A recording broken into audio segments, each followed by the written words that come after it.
Hello everyone, welcome to लर्नरवी। I am Shivani Chauhan. इस video में हम लोग देखेंगे क्लास 6 साइंस की बुक का chapter 9 the living organisms characteristics and habitats. तो देखिए, लिविंग ऑर्गेनिजम्स वो होते हैं जैसे कि हम लोग, जैसे कि जानवर, जैसे कि प्लांट्स। तो लिविंग ऑर्गेनिजम्स जिनमें जान होती है, जिनमें ज़िंदगी होती है, उनके बारे में, उनकी करेक्टरिस्टिक्स, वो कैसे चलते हैं, क्या खाते हैं, कैसे वेदर में रहते हैं और कहाँ पर रहते हैं। हैबिटेट का मतलब होता है कि आप किस जगह पर रह रहे हैं, वो आपकी हैबिटेट है। तो स्टार्ट करते हैं कि देखिए, पहेली और भूजो जो है ना, वो वेकेशन में मतलब छुट्टियों में गए हैं काफ़ी सारी जगह जो उनको पसंद आती हैं। एक ट्रिप थी जो कि रिवर गंगा के पास थी। ऋषिकेश में गंगा नदी बहती है, तो ऋषिकेश गए थे वो लोग एक ट्रिप पे घूमने के लिए। उन्होंने क्लाइंब करी माउंटेन्स, मतलब वो पहाड़ी चढ़े, हिमालयाज़ की, और वो वहाँ पे काफ़ी ज़्यादा मतलब ठंड थी। उन्होंने काफ़ी सारे तरीके के पेड़ देखे जो कि पहाड़ों में होते हैं, जैसे कि ओक, पाइन, देवदार। आपको याद रखना है कि माउंटेन्स में कौन कौन से टाइप के पेड़ होते हैं। तो ओक, पाइन, देवदार उन्होंने वहाँ पे देखे। Very different from the ones near their home on the plains. तो ये जो ओक, पाइन, देवदार थे, ये काफ़ी ज़्यादा अलग थे उस एरिया से जहाँ पर वो रहते हैं। वो लोग प्लेन्स में रहते हैं, पहेली और भूजो एकदम समतल भूमि पर। वो पहाड़ों में गए तो उन्हें ओक, पाइन, देवदार जैसे पेड़ देखने को मिले।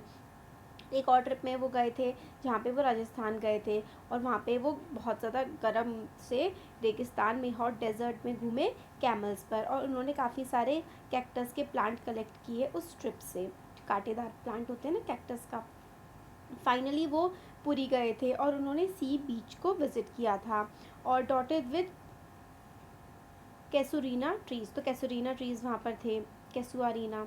File recollecting all the fun they had on these trips, जब वो सोच रहे थे कि कितना मतलब उन्होंने मज़ा किया है इन ट्रिप्स पर, उनके दिमाग में एक बात आई कि ये सारे के सारे प्लेसेस, जैसे कि पहाड़, राजस्थान के डेजर्ट, और जहाँ पर वो पुरी में गए थे वो एरिया, वहाँ पर पानी था, समुद्र के पास थे वो, ये सारे के सारे इलाके एक दूसरे से कितने ज़्यादा अलग हैं। एक जगह बहुत ज़्यादा ठंड पड़ रही थी, एक जगह बहुत ज़्यादा गर्मी थी और सूखा था, और तीसरी जगह जो कि समुद्र के पास थी, सी बीच थी, वो काफ़ी ज़्यादा ह्यूमिड था, मतलब वहाँ पे नमी बहुत ज़्यादा थी। और वहाँ के जो ऑर्गेनिजम्स हैं, मतलब अलग अलग टाइप के वहाँ पे जानवर थे और अलग अलग टाइप के वहाँ पर पेड़ थे। तो ये सब वो सोच रहे थे। उन्होंने ट्राई किया ये सोचने का कि प्लेस जो होते हैं धरती पर, वो किस तरीके से मतलब अलग अलग होते हैं। वेयर देयर, ऐसे भी इलाके होंगे जहाँ पर कोई भी नहीं होगा, जहाँ पे कोई इंसान या जानवर या कोई भी नहीं रह सकता होगा। इस तरीके की बातें पहेली और भूजो सोच रहे थे। भूजो ने सोचा प्लेसेस जो कि उसके घर के पास थे, उसके घर के अंदर थे। उसने अपनी कबर्ड देखी, उसमें क्या क्या सामान रखा हुआ है। He had thought that there may not be any living organisms here. तो उसने देखा कि उसकी कबर्ड में कोई भी ऐसी चीज़ नहीं है जो कि आज लिविंग है या फिर जिंदा है। बट उसने देखा कि एक छोटा सा टाइनी सा स्पाइडर, मकड़ी वहाँ पर थी उसकी कबर्ड में, तो मतलब वो तो लिविंग ऑर्गेनिज्म है। घर के बाहर भी उसने देखा कि बहुत सारी चीज़ें ऐसी हैं जहाँ पर कोई भी लिविंग क्रीचर नहीं है, और बहुत सारी ऐसी हैं जहाँ पर लिविंग क्रीचर्स हैं, मतलब जान, ऐसे पेड़ या पक्षी हैं जिनमें जान है या जानवर हैं।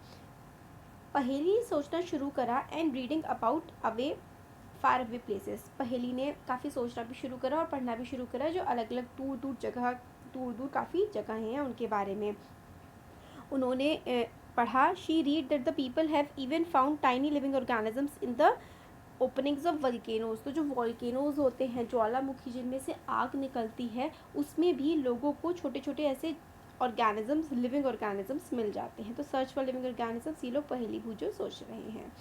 अब organisms and the surroundings where they live. तो ऑर्गेनिजम्स के बारे में और सराउंडिंग, किस तरीके के एरिया में, किस तरीके के इलाके में वो लोग रहते हैं, उसके बारे में हम देखेंगे। एक दूसरी थॉट जो कि पहली के और पूजो के दिमाग में आई, वो ये थी कि कितने टाइप के लिविंग ऑर्गेनिज्म प्रेजेंट होते हैं कितने लोकेशन पे जहाँ पर उन्होंने विजिट किया था। मतलब वो ऋषिकेश गए थे, वो लोग हिमालय वाले रीजन में गए थे, डेजर्ट गए थे, और वहाँ पे ओशंस वाले रीजन में गए थे, तो वहाँ पे कितने कितने अलग अलग टाइप के ऑर्गेनिजम्स थे।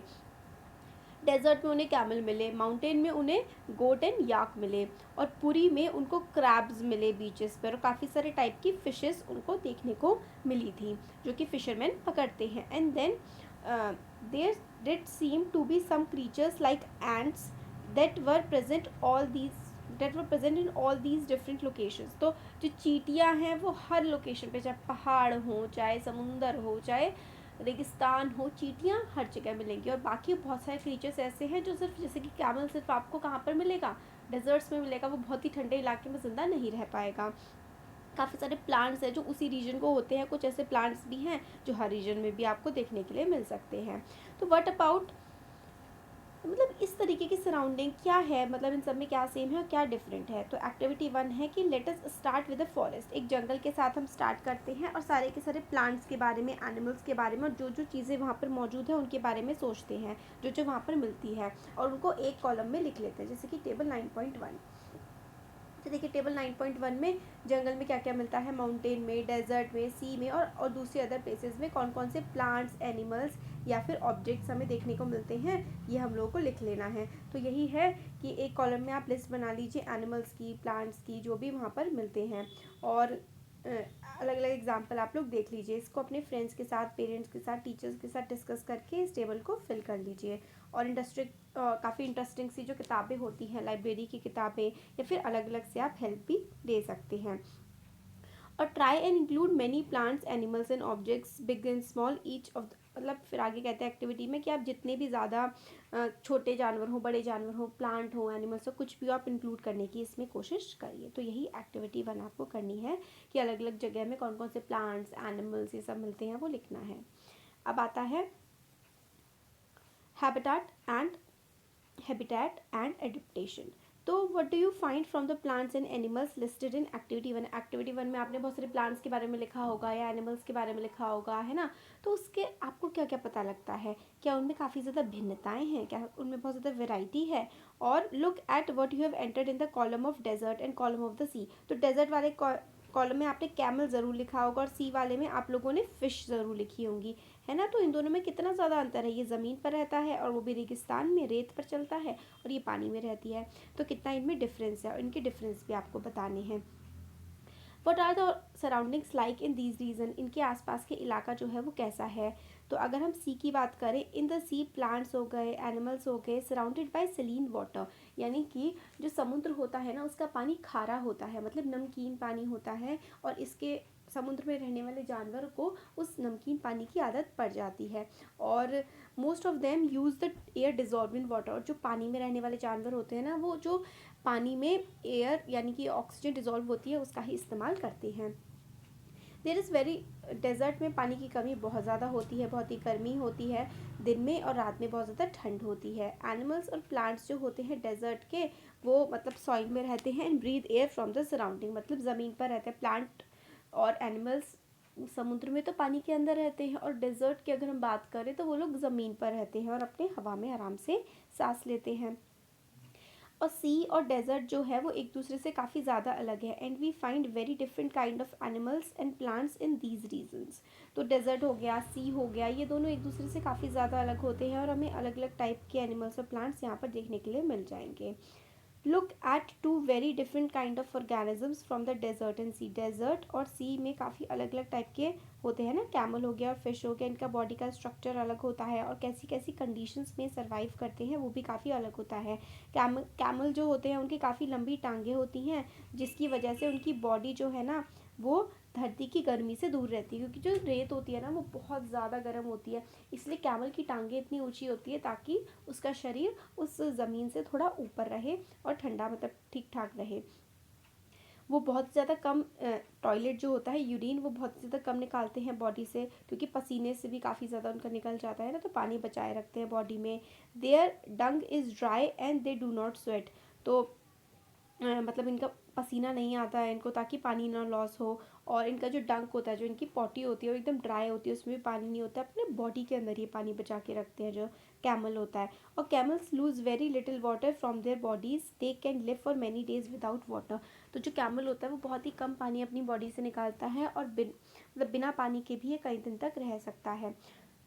और डिफरेंट काइंड ऑफ फिशेस है ना होती हैं, तो काफ़ी सारी फ़िश जो होती हैं, देयर आर बहुत सारे टाइप की फ़िशेस होती हैं, but do you see that they all have something common in their shape. तो सारी की सारी फ़िशेस की शेप तो काफ़ी हद तक सेम ही होती है। ऑल द वंस जो कि आप लोगों को फिगर 9.3 में दिखाई गई हैं, ये देखिए यहाँ पर फिगर 9.3 नीचे है। फिगर 9.3 में देखिए कितनी सारी फिशेस आप लोगों को दिखाई गई है ना, ये देखिए कितनी सारी फिशेस है। पर जितनी भी फिशेस हो, हर किसी की बॉडी की शेप कैसी है, इस टाइप की है। जो ये इस टाइप की शेप होती है ना, ऐसे करके, इसको ना हम लोग ना स्ट्रीम लाइन शेप बोलते हैं। देखिए कैमल देखिए, इनकी टांगे कितनी ऊंची ऊंची हैं। तो स्ट्रीम लाइन शेप की फिशेस होती हैं ताकि वो आराम से पानी में मूव कर सकें। और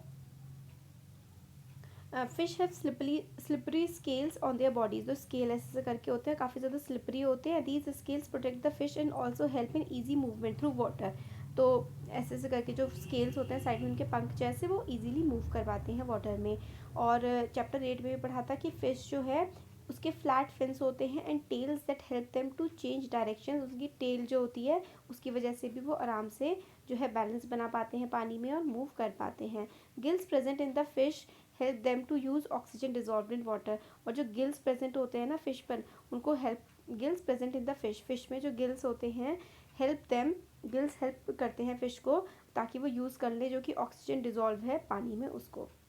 we see that the features of a fish help it to live inside the water and features of a camel help it to survive in desert। तो काफ़ी सारे फीचर्स हैं फ़िश में और कैमल में अलग अलग, जिसकी वजह से वो आराम से सर्वाइव कर पाते हैं अपने अपने हैबिटाट्स में। तो हम लोगों ने अभी फ़िलहाल सिर्फ दो एग्जांपल लिए हैं कि ये दो जो एनिमल्स हैं ये कितने ज़्यादा अलग हैं, अर्थ पे एग्जिस्ट करते हैं और अलग तरीके से रहते हैं। इसमें हम लोग देखते हैं कि काफ़ी सारे, in all this variety of organisms we will find that they have certain features that help them live in surrounding in which they normally found। तो हम देखेंगे कि उन जानवरों में ऐसे फीचर्स होते हैं जहाँ पर वो रहते हैं वो आराम से उस हैबिटाट में रह सके। कुछ उनके स्पेसिफिक फीचर्स होते हैं और उसी हैबिटाट में, उसी इलाके में वो आराम से रह पाते हैं। देखिए हैबिटेट होता है जिस एरिया में आप रहते हैं, वहाँ पे गर्मी है, सर्दी है, क्या है, वो आपकी हैबिटेट है। और which enable an organism to live naturally in a place called adaptation. तो देखिए एडेप्टेशन क्या होता है। एडेप्टेशन का मतलब होता है आपने किसी जगह पर रहना सीख लिया है, उस जगह के एनवायरनमेंट के हिसाब से आपने जीना सीख लिया है। जैसे कि कैमल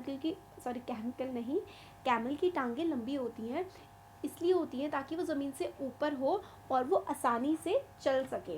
इसलिए कैमल की जो टांगें होती हैं वो ऊंची होती है। अगर कैमल की टांगें ऊंची ना हो तो उसे बहुत ज़्यादा गर्मी लगेगी। अगर फ़िश की शेप ऐसी ना हो तो मूव नहीं कर पाएगी। तो ये ना एडेप्टेशन होता है कि वो अपने नेचुरल सराउंडिंग में रहना सीख जाते हैं।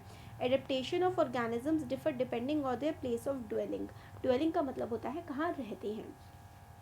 तो एडेप्टेशन जो है वो काफ़ी ज़्यादा आने लगती है समय के साथ साथ जिस जगह पर वो जानवर रहता है उसके हिसाब से।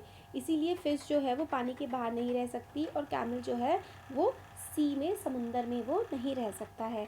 The place where organisms live is called habitat. तो जिस जगह पर एनिमल्स रहते हैं उसको हैबिटेट कहते हैं। Habitat means a dwelling place, उनका जो घर होता है उसको हैबिटेट कहते हैं। Habitat provides food, water, air, shelter and other needs to the organisms. तो हैबिटेट जो खाना देता है, शेल्टर देता है, पानी देता है और खाना मतलब सब कुछ देता है जिस जो भी ऑर्गेनिज्म को रहने के लिए ज़रूरत होती है। Several kinds of plants and animals live in the same habitat. काफ़ी सारे टाइप के प्लांट्स और एनिमल्स जो होते हैं वो सेम ही हैबिटेट में आराम से रह पाते हैं। The plants and animals that live on land are called terrestrial habitats. तो प्लांट्स हो गए, जानवर हो गए, प्लांट और एनिमल्स जो कि ज़मीन पर रह पाते हैं उनको हम लोग कहते हैं कि भाई टेरेस्ट्रियल एनिमल्स हैं, ये ज़मीन पर रहते हैं। कुछ एग्जांपल्स जो हैं टेरेस्ट्रियल हैबिटेट के वो हैं फॉरेस्ट हो गया, grassland, desert, coastal and mountain region. तो काफ़ी सारे अलग अलग एग्जांपल्स हैं टेरेस्ट्रियल रीजन्स के। On the other hand habitat जो होती है प्लांट्स की एंड एनिमल्स जो कि पानी में रहने वाले जो एनिमल्स होते हैं उनको हम लोग एक्वेटिक हैबिटेट के कहते हैं और जो ज़मीन पे रहते हैं उनको हम लोग टेरेस्ट्रियल हैबिटेट के कहते हैं। अब ये वाला जो है ना ये भी इम्पॉर्टेंट है और ये मैं आप लोगों को नेक्स्ट वीडियो में पढ़ाऊँगी। ठीक है, अभी हम लोग ना यहाँ तक देख लेते हैं एक्टिविटी 2 से पहले का सारा। ये हमने देख लिया कि एक्वेटिक हैबिटेट जो कि पानी वाले होते हैं जैसे कि लेक, रिवर, ओशन, ये कुछ एग्जांपल हैं एक्वेटिक हैबिटेट के। और काफ़ी देर आर लार्ज वेरिएशन, काफ़ी ज़्यादा वेरिएशन होती है टेरेस्ट्रियल हैबिटेट्स में जैसे कि forest, grassland, desert, coastal, mountain. ठीक है, काफ़ी अलग अलग इनकी रहने के तरीके होते हैं अलग अलग रीजन्स के।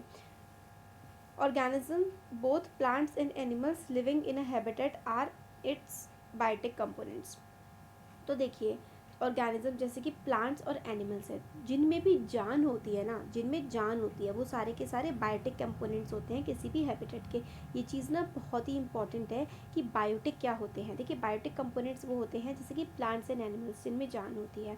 Non living things such as rock हो गया, सॉइल, एयर, वाटर, ये सारे के सारे एबायोटिक होते हैं। एबायोटिक क्या क्या होते हैं? हवा, पानी, मिट्टी, चट्टाने, ये सारे के सारे एबायोटिक कंपोनेंट होते हैं। सनलाइट और हीट भी क्या है?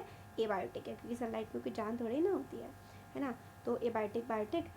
We know that some plants grow from seeds, plant seed से ग्रो होते हैं। तो देखिए एबायोटिक जो है वो बायोटिक में कन्वर्ट हो रहा है। तो एक्टिविटी 2 से लेकर के आगे का चैप्टर हम लोग अब नेक्स्ट वीडियो में कवर करेंगे। नेक्स्ट वीडियो में हमारा चैप्टर जो है वो पूरा का पूरा कंप्लीट हो जाएगा। तो हाँ, कैसा लगा वीडियो ज़रूर बताइए। अच्छा लगा तो लाइक करिए, चैनल को सब्सक्राइब करिए, अपने फ्रेंड्स के साथ शेयर करिए। Thank you.